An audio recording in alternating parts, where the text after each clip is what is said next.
Hi, this is Jen from Floppy Ear Pottery.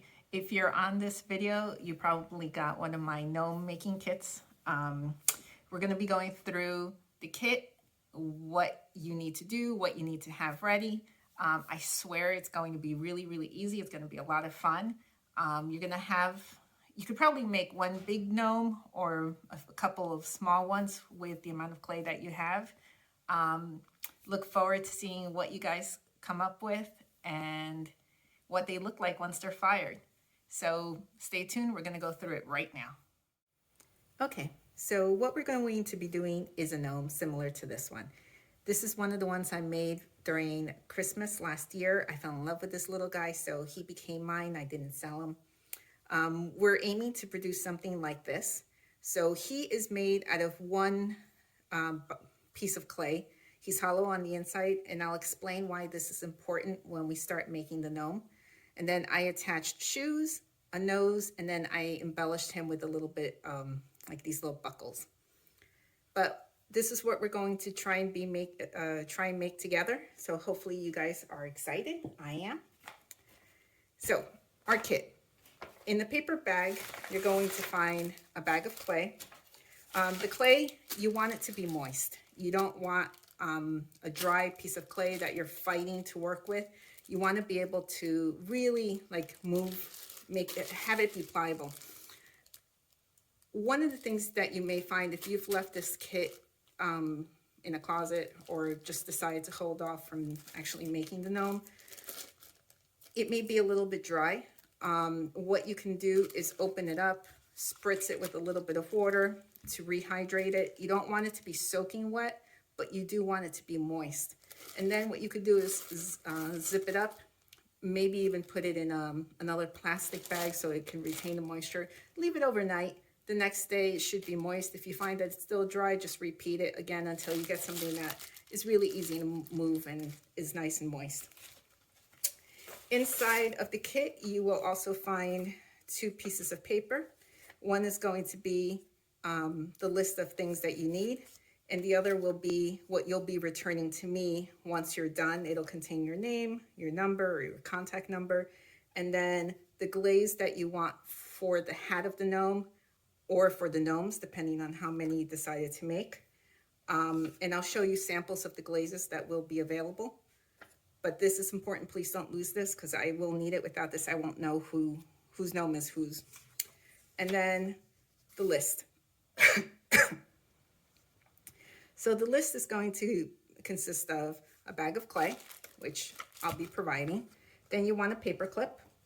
I use the large paper clips. I just find they're easier to work with, but if you have the small one, that's fine. I like the metal ones also, but if you have one of those that are covered in plastic, those will work just as fine as well.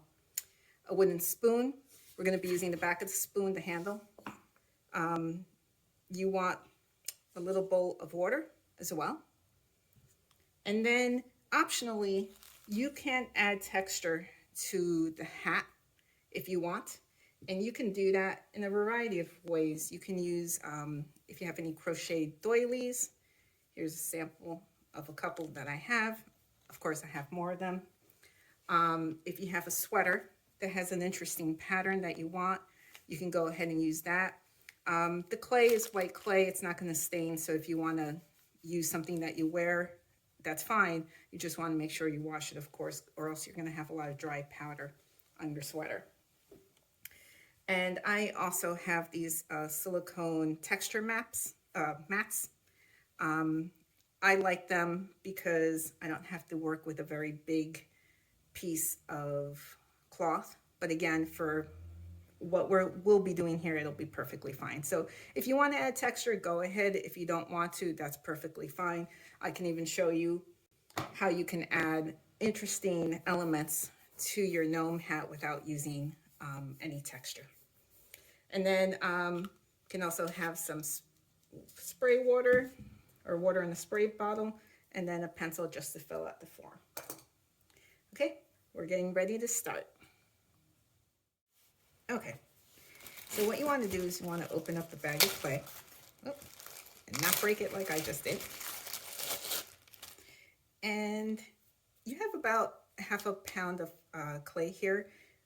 For anybody who has never worked with ceramic type clay, not like Play-Doh, you're going to find that it feels very different. It's denser. Again, it's wet, and it'll leave, as you work with it, you'll find that it'll leave like a powdery residue on your hands. Again, just make sure you wash well with soap and water after you've worked with it. My clay is safe. It's food safe. Of course, you won't be eating with the gnomes, but all of my clay is food safe. So what you want to do is you want to kind of divide it in half. If you want to do more than one gnome, if you want to do one big one, it's the same process. You're just dealing with a larger piece of clay. What I like to do is also take out a little bit of clay because, again, you're going to be adding shoes and a nose, so you want to have some extra clay. So, you know, just put your pieces that you won't be using right now, just put them back in the plastic bag. You want to keep it hydrated. And again, that little bit that I took out, I'm putting in here. So now we're dealing with this clay, right? You want to make sure that it's nice and soft. As you could see, I can easily push it. You'll see the indentations of my fingers. This is what you want. Excuse me. If you find that the clay is stiff, meaning if you press it and you don't see an indentation, or you're finding that you're really having to work hard to get it to move, then I would suggest put it back in the bag. Again, spritz it with water and leave it overnight, or at least for a few hours, and then try again. It should be a lot better.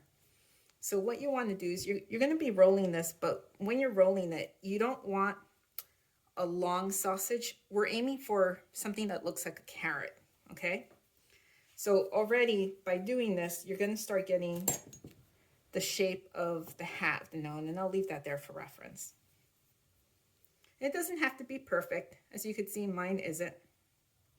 But you already see that it's kind of like carrot shaped.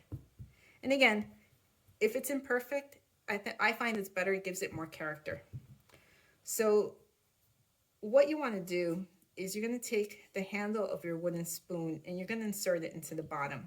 Now, I mentioned before that the gnomes have to be hollow, and this is really, really important. If the gnome is not hollow and it's a solid piece of clay, it runs the risk of exploding in the kiln, and that's because water will be retained. And unless it's been drying for a very, very, very long period of time, I run the risk of it shattering in the kiln and not only hurting this gnome, but anything that's around it, and actually can damage the kiln as well. So that's one of the things I will be looking for when you return these to me. I will look and check to make sure that this is hollow. If it's not hollow, I apologize. I will not fire it. Again, because I don't want to damage anybody else's pieces, and also I don't want to damage my kiln. So this piece is really, really important. It's the only thing that I do require if you want this fired. So what you want to do is you want to insert it into the bottom. You want to go as far up as you can. You can touch it. You could feel where it is. If you accidentally go through the clay, like something like this, it's fine. Bring it back up. Again, the clay is soft. You just fold it around it and it'll be perfectly fine. And hopefully you could see this. So what I want to do now is, if you press, and I'm pressing more with the hand that's holding the wooden spoon and not so much the hand that's up here. This is just more for support. So I'm actually pressing down on this, and I'm pressing down as evenly as possible. And when you do that, what you end up doing is you end up making the hole a lot larger. So you keep doing that until you get kind of the shape and maybe the size of the hat that you want. So you could see, hopefully the light will allow you to see it, but my hole actually goes down pretty deeply. So I would say it's this far in. And if you find that your clay is starting to crack, that's fine. You can wet your finger a little and you can smooth it out. With clay, you do have a tendency sometimes it picks up, like if my hands are really dry because of the winter. So my hands are actually sucking the moisture out of the clay. And what you want to do You want to get rid of those cracks. The cracks can actually get larger in the kiln. So you just want to smooth it out as much as you can. And if you find that they are not going away, what you could do is actually grab a credit card and use it to smooth. And I will go ahead and show you with an old one that I have here. You know, these plastic gift cards also that you get, you can use it too. So if you want, you could scrape it and you see it immediately starts making it nicer. And again, I'm being really gentle with this because I don't want to get rid of the hollow space that I have in there. And if you don't like the way this came out, just mush it all together and try again. So this is kind of what it's starting to look like. And what you could do too is give it a tap, because you want this to be able to sit on it or stand on its own. And if you find you have too much clay, you can always pop off some on the top, squeeze a little, and there you go. And again, I want to eliminate that crack if I can.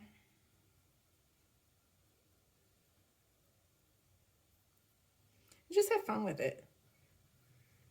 You can kind of make it a little bit more pointy, or if you want, you can very gently start giving it a twist.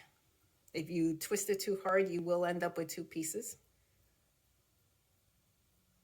And immediately this already starts giving it texture. You don't even need to run it over a textured piece of cloth or anything, because the glaze that I'll be using will fall into these little lines, and it'll actually produce nice folds. You could see them here. And you can also, you know, if you want to give it character, you can fold it over. And again, whenever you see a crack, just smooth it out. It'll go away. And there you go. So now we already have the hat and his body also.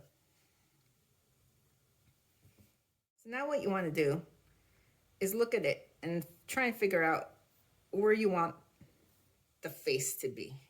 So, you know, want to look at it. Do you want the curl to go to the right, to the left, forward, backwards, however you wanted it? Go back and get that little nub of clay that we had made earlier today. Again, I'm just straightening out the little cracks that I see. We're going to try and work on the nose. So, and this is where you get to be creative. You try and figure out, you know, what size nose works better for your gnome. Actually, I think that looks pretty cute. So what you're going to do is you're going to open up your paper clip. Here's another important thing that you need to do. Clay needs to attach, we want to score. And by scoring is, once you identify where you want the nose to be, kind of visually mark it so you know where you're going to be scoring. And now you're going to make lines on it. You want them to go a little bit deep, but not deep enough where you go through it. And same thing on the back of the nose. This will help glue the two pieces together.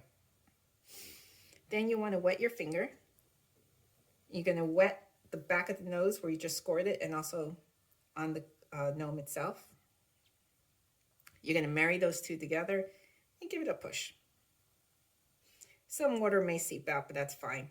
Once you get it on there, you can kind of reshape the nose because it's probably going to get a little flat.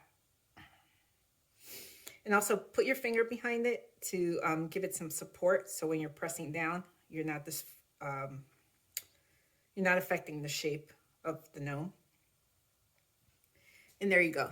This should now be attached. So what you want to do is take your paper clip that's been opened, and now you're going to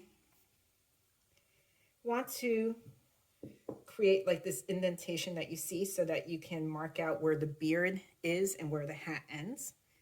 So let's just say that we want to do something like this. And you can go lightly at first. If you make a mistake, you can rub it out.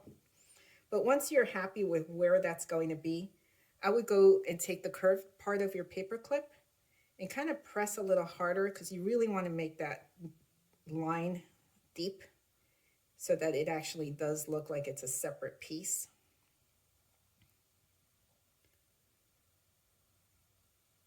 And there you go. And then to make the beard, again, you want to support this from the inside. I know it's upside down for you guys, but I have to see what I'm doing here. You're just going to press in with the edge of the paper clip, and you can go in any direction you want. You can go this way, and you can put as many marks as you want for his beard.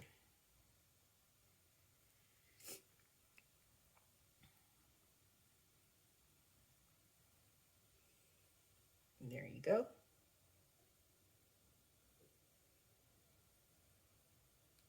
Again, if you make a mistake or you don't like the way it is, you can always smooth it out.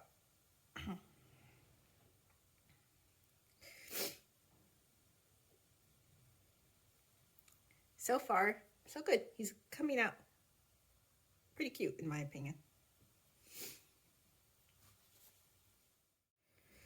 Now what you want to do is, again, with the leftover piece, you want to take out pieces for the shoes. Now what I recommend that you do is kind of eyeball how much clay you need. And you want to create 2 balls of kind of equal size so that his shoes match. All right, so that's those are pretty good. Maybe this one's a little larger. So there you go. So what I like to do, I kind of like to make little pointy shoes. So I just kind of go from a circle to more of an egg shape. But again, you don't have to do it the way I do it. So there you go. Those would be the front of his shoes. And then what I do is I kind of press on the back. And you want to do that so that this rim has some place to sit. And like we did with the nose, we score, score, score. If we don't score, I guarantee you, you're gonna have separate shoes. And then kind of score in the bottom here. And we do a dry fit just to make sure that it works. All right, so there we go. Pop those off, wet the shoes. And this one, you just have to worry about the shoes because gravity is going to force these 2 together. Put them on again. If you're happy with the position, give it a tap to make sure that they stay on there. And there you go. One finished now. Now, this is untextured. And I'll show you with my second one, because I have enough for another one here, how you can add texture to it. But like I mentioned at the earlier part of the video, if you decide that you don't want to use a textured cloth or anything like that, but you do want to do something, you have your paper clip. You can add texture with this, or even with a button if you have something like that. But what you could do is maybe create little hashtag, like hash marks here. And now you have a little patch on his hat, right? If you want to go for like a button, you can kind of carve out a little circle like that. And then you can add little dots, right, for a button. If you still have leftover clay, what you could do is create a worm. And here you can have some fun. You can make it long enough where you can even create like a rim for his hat. I guess I didn't make that long enough. And this is what I mean. I made a mistake, so I just mush it all together. And as long as the clay is moist, you can bring it all together again. And here you go. Something like that. This, because it's small, you don't have to score. You can if you want to. You just want to make sure that you press it in while always supporting through on the inside. Again, you need to retain that hollow space or else I cannot fire it. Now that you added a rim, you could use the paper clip to add little indentations if you wanted to. There you go. Wow, you could do so many little things. If you want to add buckles, you know, you can kind of make like a square piece and attach it somewhere. I've seen some people make hair and make little braids. So I guess I've never tried that before, but maybe you can make worms and then kind of braid it and make it into a girl gnome. But here's the finished one. And again, if you don't like something, keep your finger on the inside, always support it and rub it out. And there you go. Mistake fixed. You can add a little pom-pom at the end. I mean, there's so many little possibilities with these guys. But once you're done fussing with him, and by fussing, I mean fussing because I find myself always going back and trying something new.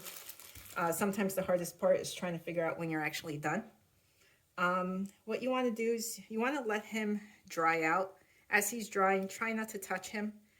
Clay becomes very brittle as it dries out to the point where it'll break very, very easily if you touch it with a little bit of a heavy hand.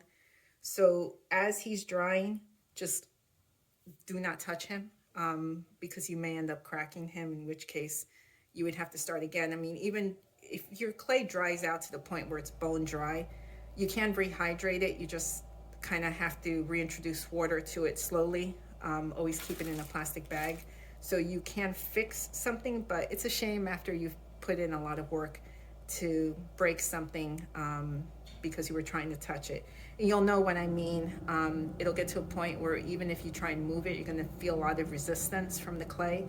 At that point, I would say leave it alone. And that's it. And you wanna let him dry out somewhere, again, where he's not gonna be jostled, where he won't be hit. You want to keep them away from the sun. You don't want this to dry out too quickly. So I would keep them maybe on a shelf, again, away from direct sun. You can even put like a plastic bag over him, very lightly over him. You don't want to trap the moisture in. You want moisture to escape. So give him a chance to dry out. When he's dry, or all your gnomes are dry, you're going to want to return them to me. Again, handle them very carefully. Wrap them up if you can, maybe in tissue paper, or just, again, I can't stress this enough. Be very careful with them. I've had stuff break on me once they dry out, and that's actually called greenware when it's something that's dry. Okay, the second gnome. I wanted to show you what the clay looks like once it's dry. You can see a change already in the color of the clay. This is the same clay as this. This is moist, this is dry. So you see it's already like paler in color. One trick that you can do is hold it up to your cheek. If it's moist, it'll feel cool. If it isn't, it'll just feel dry. But to show you just how brittle this is, you want to avoid touching anything that's dry for that reason. Like, I'm not putting too much force and I'm able to break this apart very, very easily. So again, just be careful when you're handling your dry gnome. Once it's bisque fired, you're perfectly fine. You know, it'll withhold or withstand a lot, of course, not being dropped on the floor, but anything that's not fired in the kiln yet, just be careful, okay? Okay, so making a gnome with texture. So I have my other piece of clay. I decided to go for two gnomes. Now that I was playing around with the clay, I'm thinking you can actually get 3 of them if you are careful with the amount of clay that you're using.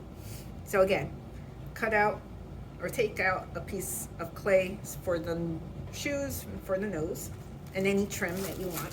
Put it in your bag, put that away. And we are going back to rolling out a carrot shape. And the reason we do that is it just makes it easier. If you get this, you know, you can just kind of rub it together and get rid of that crease. But the reason why we want the carrot shape, it just makes it easier to get the gnome started. Again, it's a pretty big piece. We actually remove some of the top from it. Just squeeze it. And it's going to be very similar to what we were doing before. I didn't mention this before, but I'm using a tablecloth. You can do this on newspaper, you can do it on a granite countertop. Of course, like with anything, just wash it afterward. Take your wooden spoon and again, insert it into the bottom and go as far up as you can.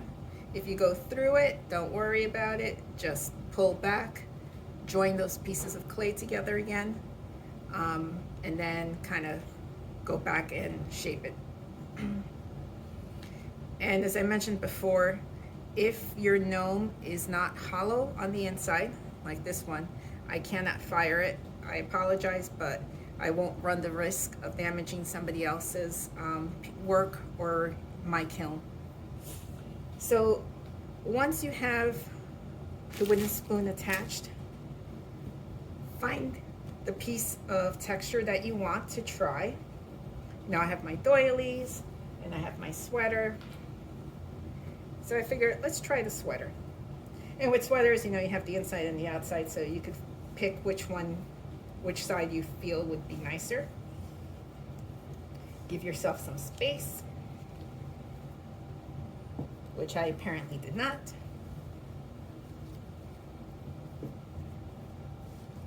Okay, and as I mentioned before, you're going to be pressing down with the hand holding the spoon, and you're going to be using this one just to support it.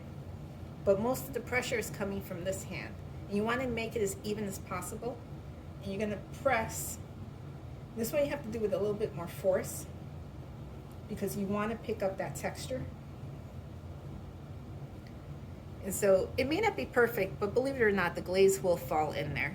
So you see it's already coming through, and if you don't like how something came out, just go through it, go over it again. And then if you want to do the top, here you're going to press down with your other hand. And again, it doesn't have to be perfect, but the glaze will find its way in there. And as we did with the other one, give it a tap, because you want it to stand on its own. And now you could decide, do you want to keep it pointy, or do you want to do anything interesting with it? Like maybe bend it down. And we talked about the cracks. If you see cracks developing, just moisten your finger and smooth them out. You can even kind of twist it.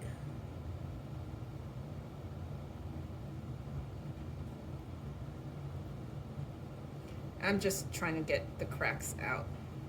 And if you end up having to smooth out some cracks where your texture is, it's okay.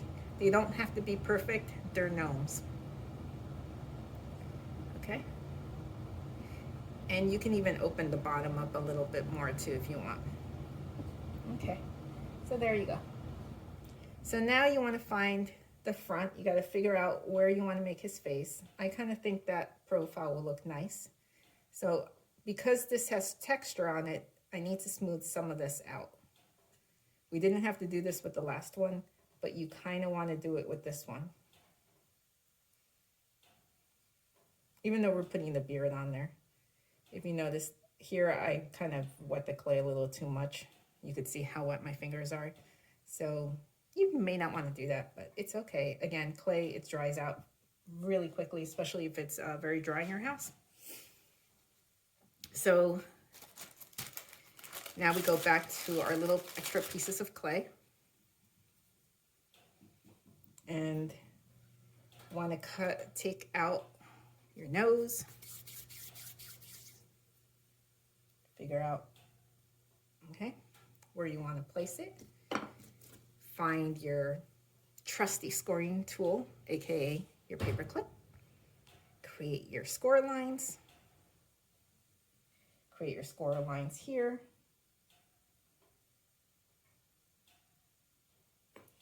Wet your finger, wet the clay. And again, it doesn't have to be dripping wet. This one is because I over wet it. And you're going to marry these two together, score line to score line. Keep your finger on the inside while you press down. You want to make sure that's a nice, solid connection there. And then fix the nose if you got a little bit misshapen because of the squeezing. And then, like we did with the other guy, you're going to kind of trace out where you want the brim of his cap to be. And once you're happy with that, you're going to use the back of the paper clip and kind of make it a little deeper. Again, it doesn't have to be perfect. Then you're going to create the beard.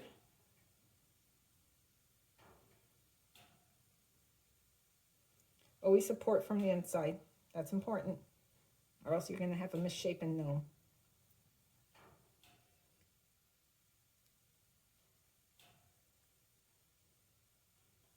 And there you go. And then go back to your bit of clay. Get your two. I want to divide this in two so you can create your two shoes. You kind of want them to be roughly the same size, or else he's going to have uneven shoes again. Okay, there we go. And then, like I mentioned before, I kind of like my little shoes to be pointed. I mean, if you wanted to get creative, you could even make like little shoes like that kind of go up in a curl in the front. So there you go. And then you're going to press down on the back of the shoe, not the front. And then you're going to dry fit them to make sure they look okay.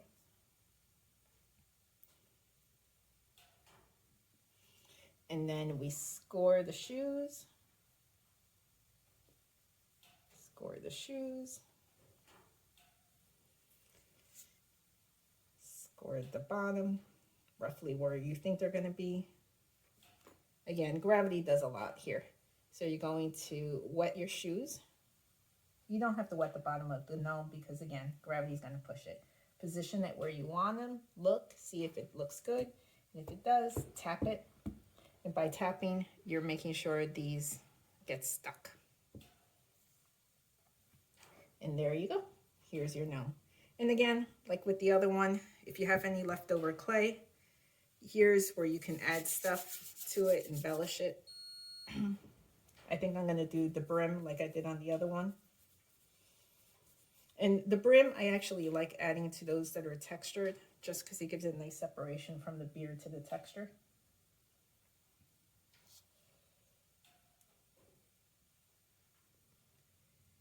And there you go.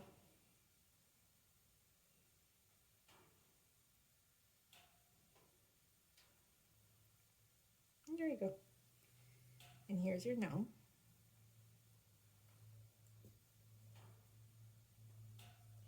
You know, you have extra ones, so you may decide to do something on top. If you see little stress cracks develop, again, just kind of rub them out. It'll make the gnome look a little bit better. And if you have little extra things, I don't know, if you could be creative, I guess you can make a little cat or something to be his companion. You know, you could do, like, let's say we get a little one here. Create a little circle, flatten it out, And now you have a little button. You can make it even smaller. I mean, the possibilities are endless, really. And there we go. We have a little button that you can put on, and from there, you can even make a flower. I mean, seriously, the possibilities are endless with clay. That's the one thing I like about it. It's relaxing, but it's just fun. It's like being a kid again, kind of like making little things. But I mean, you get the idea. You can kind of create a little daisy. And that's it.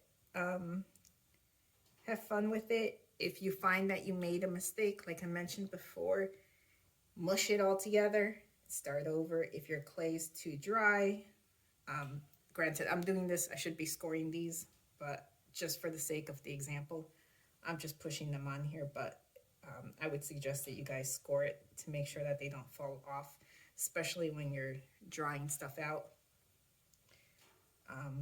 And I'm also being gentle, always aware that I have to make sure that this stays hollow, but here's like a flower. I mean, it might be a little too large for him, but it's cute. So hope you like making them. I hope you're making them with your kids, if you have kids, or maybe with your spouse, if you want to do like a couple thing. And as I mentioned, I had enough clay to make 2 of them. You could probably even make 3. They'll be a little smaller, or you can make 1 giant one.